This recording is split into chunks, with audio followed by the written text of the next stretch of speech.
இன்றைய பஞ்சாங்கம் கணித்து தந்திருக்கிறார் மதுரை ஜோதிடர் சாய் செல்வம். ஏப்ரல் 17ஆம் தேதி 2025 விஸ்வாவசு வருடம் சித்திரை மாதம் 4ஆம் தேதி வியாழக்கிழமைக்கான பஞ்சாங்கம். நட்சத்திரம் கேட்டை முழுமையாக இருக்கிறது. திதி தேய்பிரை சதுர்த்தி மதியம் 3:24 வரை, அடுத்து பஞ்சமி. கரணம் பாலவம் மதியம் 3:23 வரை, அடுத்து கௌளவம். யோகம் வரியான். ராகு காலம் 1:03, யமகண்டம் 6:7, குளிகை 9:10. சூலம் தெற்கு. பரிகாரம் எண்ணெய்.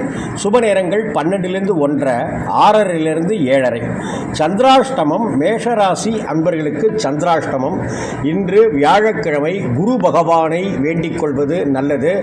நவகிரகங்களில் அமைந்திருக்கும் குரு பிரகஸ்பதியை வணங்கி வலம் வந்து வேண்டிக் கொண்டால் நமக்கு குரு யோகம் கிடைக்கப்பெறும்.